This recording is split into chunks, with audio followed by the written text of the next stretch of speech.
Hey, I'm Tim, the suburban dad. Do you know what a mash bill is? It's the mix of grains that goes into producing a bourbon or whiskey. So, okay, who cares? Should you care? Let's get to it.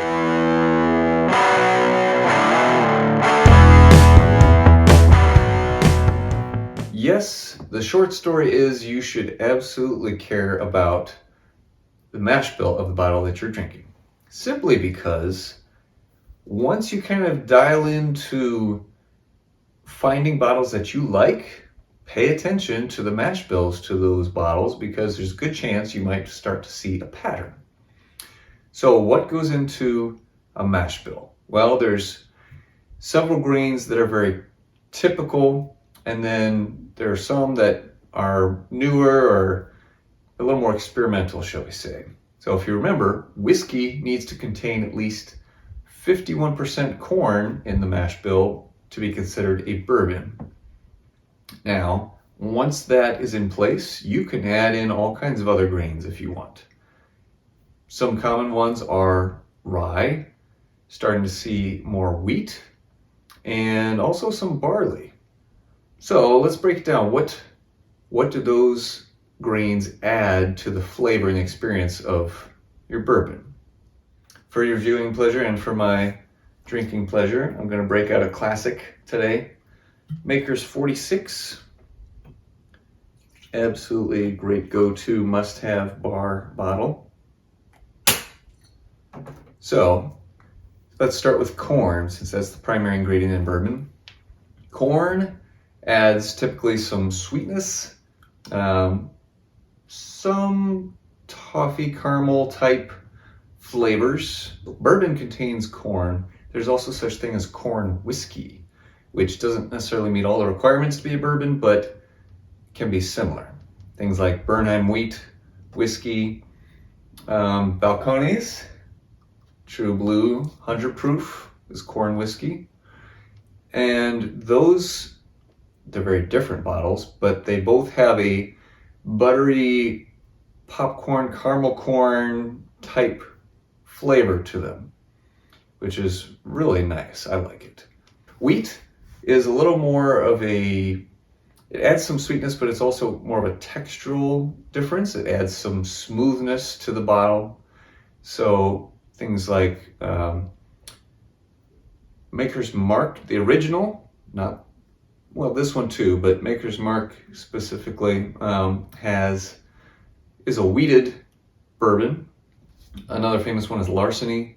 Weller, all the Weller bottles are wheated bourbons. Most famous of all would be the Pappy Van Winkle line. They are a wheated bourbon.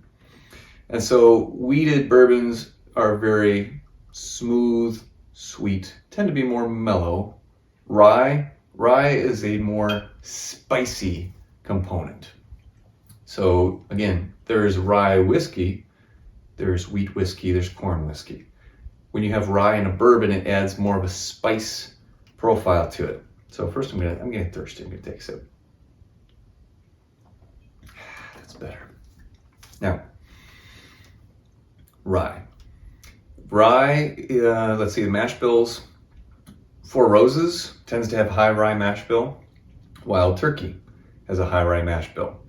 Those are more spicy bourbons, which adds a little bit more zing. If you're looking for a little more attitude from your bourbon, rye is a great way to go. If you're in a more mellow mood, lean more towards the wheat. Now barley is kind of a wild card. It's typically used in Scotch. Scotch is 100% barley, but we're seeing it more and more in bourbon. For example, this bottle right here has barley in the mash bill. And it can add a somewhat of a flavor addition, but it's also helpful for converting starches into alcohol. So it's helpful in the fermentation process. It can add like a toasty bread-like cereal green flavor to it. Not anything terribly distinct, not as distinct as the wheat or the rye. And they've gotten into some more experimental type grains. I've seen millet, I've seen quinoa, I've seen all kinds of weird stuff they're doing nowadays. I haven't tried any of that yet. I'm curious, but not holding my breath. I don't have too high hopes that those are going to be awesome. But you never know. I'll let you know when I do. So hopefully that helps expand your knowledge of mash bills, why they matter, why you should care about them, and what to look for when you're looking for your next bottle. If you haven't already, like this video and definitely subscribe. If you haven't subscribed by now, you are missing out. I'm just going to leave it at that. Until next time, cheers.